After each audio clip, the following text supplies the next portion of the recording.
Chapter 6. The Law of Destruction. Necessary destruction and unjustifiable destruction. Question 728. Is destruction a law of nature? And the answer: it is necessary that all things should be destroyed, that they may be reborn and regenerated. For what you call destruction is only a transformation, the aim of which is the renewing and improvement of living beings. Follow-up question.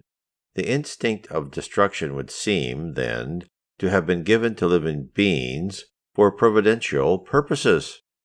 And the answer: God's creatures are the instruments which he uses for working out his ends. Living beings destroy each other for food, thus maintaining equilibrium in reproduction, which might otherwise become excessive, and also utilizing the materials of their external envelopes. But it is only this envelope that is ever destroyed, and this envelope is only the accessory and not the essential part of a thinking being. The essential part is the intelligent principle, which is indestructible, and which is elaborated in the course of various metamorphoses that it undergoes. Question 729. If destruction be necessary for the regeneration of beings, why does nature surround them with means of self-preservation? And the answer: in order that their destruction may not take place before the proper time. Destruction that occurs too soon retards the development of the intelligent principle. It is for this reason that God has given to each being the desire to live and to reproduce itself. Question 730. Since death is to lead us to a better life, and since it delivers us from the ills of our present existence, and is therefore to be rather desired than dreaded, why has man the instinctive horror of death, which causes him to shrink from it? And the answer is: we have said that man should seek to prolong his life in order to accomplish his task. To this end, God has given him the instinct of self-preservation, and this instinct sustains him under all his trials. But for it, he would too often abandon himself to discouragement. The inner voice, which tells him to repel death, tells him also that he may yet do something more for his advancement. Every danger that threatens him is a warning that bids him make a profitable use of the respite granted to him by God. But he, ungrateful, gives thanks more too often to his star than to his Creator. Question 731. Why has nature placed agents of destruction side by side with the means of preservation? And the answer: we have already told you that it is in order to maintain equilibrium and to serve as a counterpoise. The malady and the remedy are placed side by side. Question 732. Is the need of destruction the same in all worlds? And the answer: it is proportioned to the more or less material state of each world. It ceases altogether in worlds of higher physical and moral purity. In worlds more advanced than yours, the conditions of existence are altogether different. Question 733. Will the necessity of destruction always exist for the human race of this earth?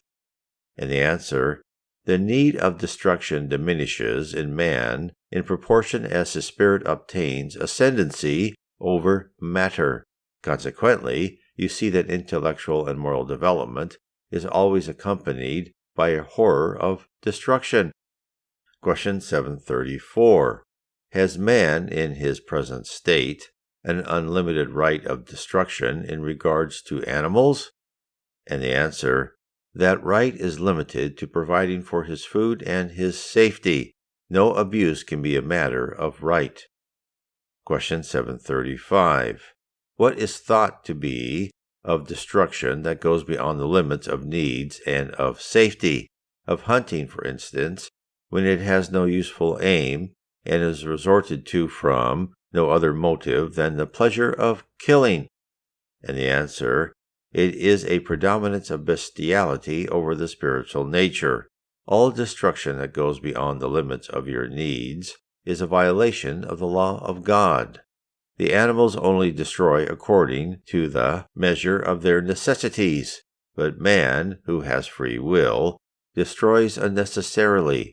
He will be called to account for thus abusing the freedom accorded to him, for in doing so he yields to evil, instincts from which he ought to free himself. Question 736. Are those peoples especially meritorious who, in regard to the taking of animal life, carry their scrupulousness to excess?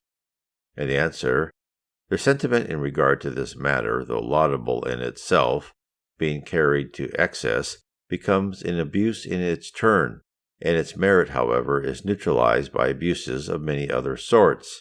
That sentiment on their part is the result of superstitious fear rather than of true gentleness. Destructive calamities. Question 737. What is the aim of God in visiting mankind with destructive calamities? And the answer, to make men advance more quickly. Have we not told you that destruction is necessary to the moral regeneration of spirits, who accomplish a new step of their purification in each new existence? In order to appreciate any process correctly, you must see its results. You judge merely from your personal point of view, and you therefore regard those inflictions as calamities, because of the temporary injury they cause you. But such upsettings are often needed in order to make you reach more quickly a better order of things, and to effect in a few years what you would otherwise have taken centuries to accomplish. Question 738. Could not God employ other methods than destructive calamities for effecting the improvement of mankind?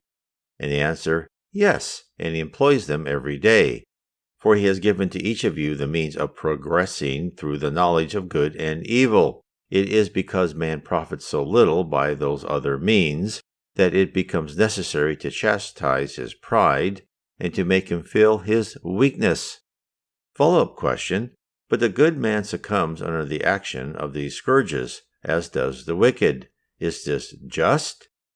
And the answer, during his earthly sojourn, man measures everything by the standard of his bodily life.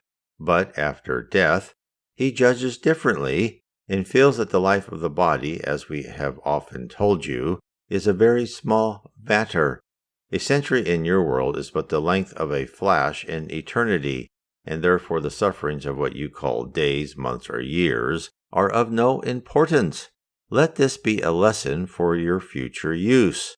Spirits are the real world, pre-existent to and surviving everything else.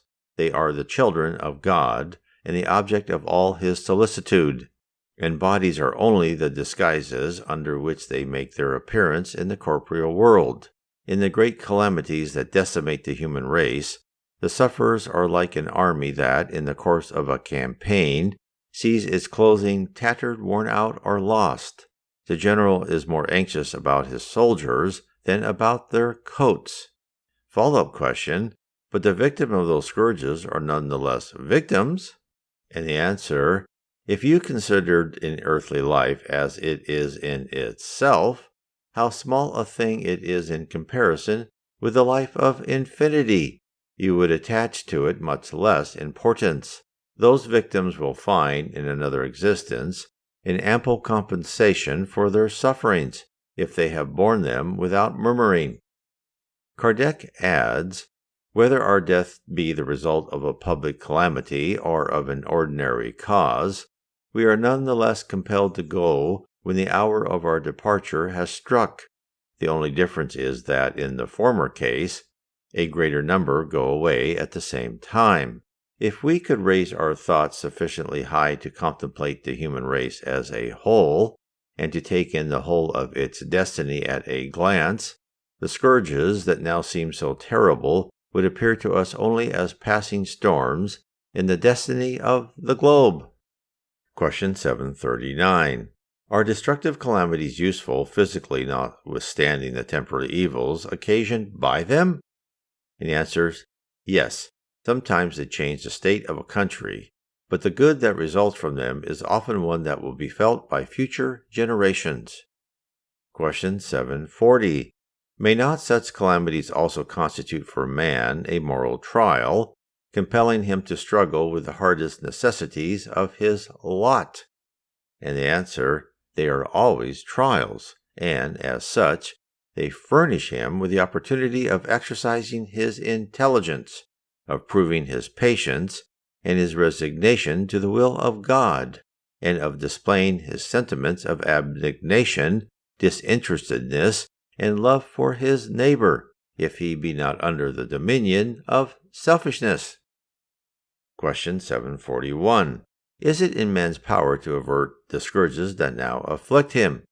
And the answer, yes, a part of them, but not as generally supposed.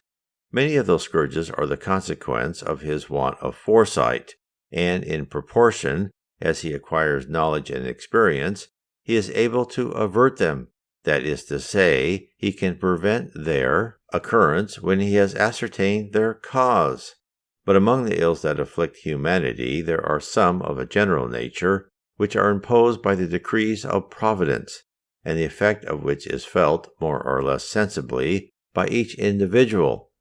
To these man can oppose nothing but his resignation to the divine will, though he can, and often does, aggravate their painfulness by his negligence.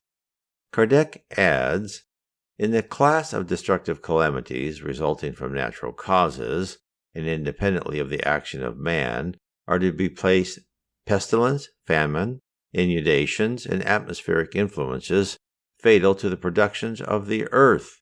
But has not man already found in the applications of science, in agricultural improvements, in the rotation of crops, in the study of hygienic conditions, the means of neutralizing or at least attenuating many of these disasters?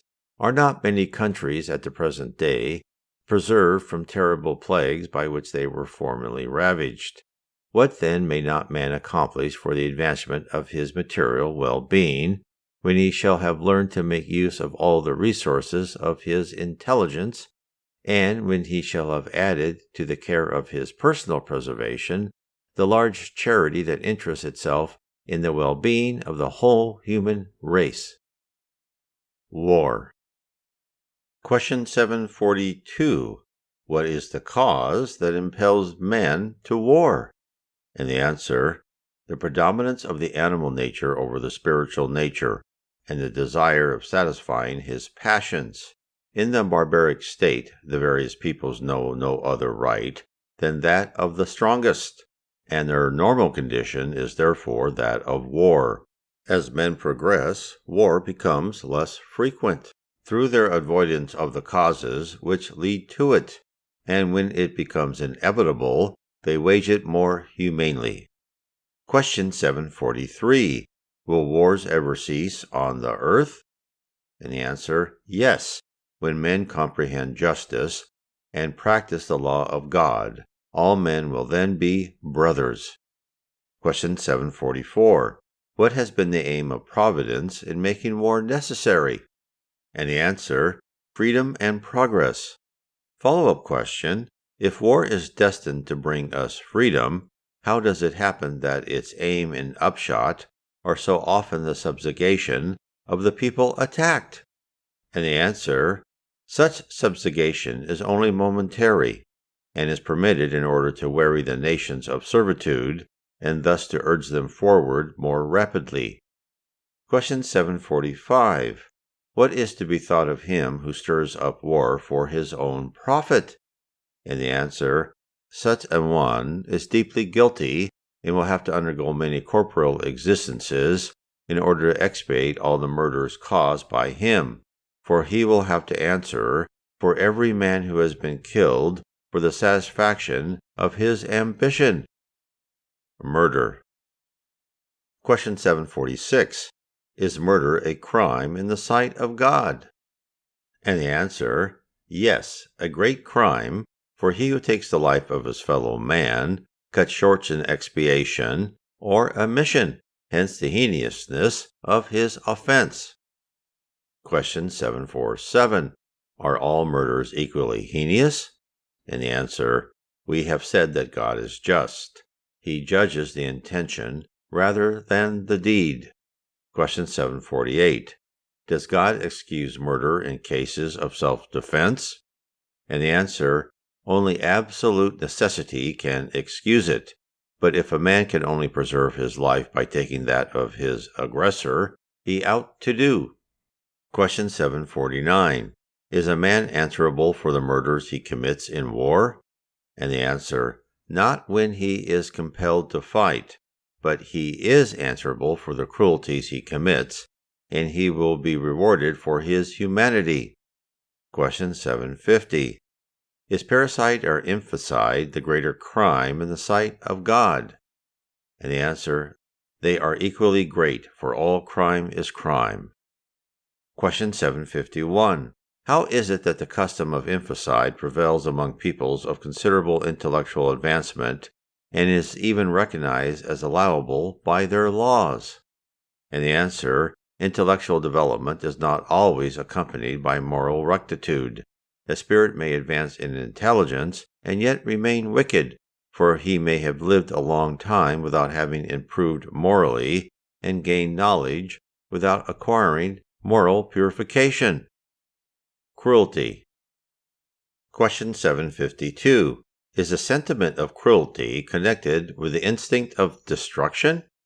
And the answer, it is the instinct of destruction in its worst form. Though through destruction is sometimes necessary, cruelty never is. It is always the result of an evil nature. Question 753. How comes it that cruelty is the dominant characteristic of the primitive races? And the answer, among the primitive races, as you call them, matter has the ascendancy over spirit. They abandon themselves to the instincts of the brute, and as they care for nothing but the life of the body, they think only of their personal preservation, and this generally renders them cruel. And besides, peoples, whose development is still imperfect, are under the influence of spirits equally imperfect, with whom they are in sympathy, until the coming among them of some other people, more advanced than themselves, destroys or weakens that influence. Question 754. Is cruelty a result of the absence of the moral sense? And the answer, say the moral sense is not developed, but do not say that it is absent, for its principle exists in every man, and in this sense which, in the course of time, renders beings kind and humane. It exists therefore in the savage, but in him it is latent, as the principle of perfume is in the bud, before it opens into the flowers. Kardec adds, all faculties exist in man in a rudimentary or latent state. They are developed according as circumstances are more or less favorable to them. The excessive development of some of them arrests or neutralizes that of others. The undue excitement of the material instinct stifles, so to say, the moral sense. As the development of the moral sense gradually weakens the merely animal's faculty. Question 755. How is it that, in the midst of the most advanced civilizations, we sometimes find persons as cruel as the savages? And the answer, just as on a tree laden with healthy fruit, you may find some that are withered. They may be said to be savages who have nothing of civilization about them but the coat. They are wolves who have strayed into the midst of the sheep. Spirits of low degree and very backward may incarnate themselves among men of greater advancement, in the hope of advancing themselves, but if the trial be too arduous, their primitive nature gets the upper hand. Question 756. Will the society of the good be one day purged of evildoers? And the answer, the human race is progressing. Those who are under the dominion of the instinct of evil, and who are out of place among good people, will gradually disappear, as the faulty grain is separated from the good when the wheat is threshed. But they will be born again under another corporeal envelope, and as they acquire more experience, they will arrive at a clearer understanding of good and evil. You have an example of this in the plants and animals which man has discovered the art of improving, and in which he develops new qualities. It is only after several generations that the improvement becomes complete. This is a picture of the different existences of each human being. Dueling. Question 757. Can dueling be considered as coming under the head of lawful self-defense? And the answer, no, it is murder, and an absurdity worthy of barbarians. When civilization is more advanced and more moral, men will see that dueling is as ridiculous as the combats which were formerly regarded as the judgment of God. Question 758. Can dueling be considered as murder on the part of him who, knowing his own weakness, is pretty sure of being killed? And the answer, in such a case, it is suicide. Follow-up question. And when the chances are equal, is it murder or suicide? And the answer, it is both. Kardec adds, in all cases, even in those in which the chances are equal, the duelist is guilty, in the first place because he makes a cool and deliberate attack on the life of his fellow man, and in the second place because he exposes his own life uselessly and without benefit to any one. Question 759. What is the real nature of what is called the point of honor in the matter of duels? And the answer, pride and vanity, two sores of humanity. Follow-up question, but are there not cases in which a man's honor is really at stake, in which a refusal to fight would be an act of cowardice? And the answer, that depends on customs and usages. Each country and each century has a different way of regarding such matters. But when men are better and more advanced morally, they will comprehend that the true point of honor is above the reach of earthly passions, and that it is neither by killing nor by getting themselves killed that they can obtain reparation for a wrong. Kardec adds, there is more real greatness and honor in confessing our wrongdoing if we are in the wrong, or in forgiving if we are in the right, and in all cases in despising insults which cannot touch those who are superior to them. Capital punishment. Question 760. Will capital punishment disappear someday from human legislation? And the answer, capital punishment will most assuredly disappear in the course of time, and its suppression will mark a progress on the part of the human race. When men become more enlightened, the penalty of death will be completely abolished throughout the earth. Men will no longer require to be judged by men. I speak of a time which is still a long way ahead of you. Kardec adds, the social progress already made leaves much still to be desired. But it would be unjust towards modern society not to recognize a certain amount of progress in the restrictions which, among the most advanced nations, have been successively applied to capital punishment, and to the crimes for which it is inflicted.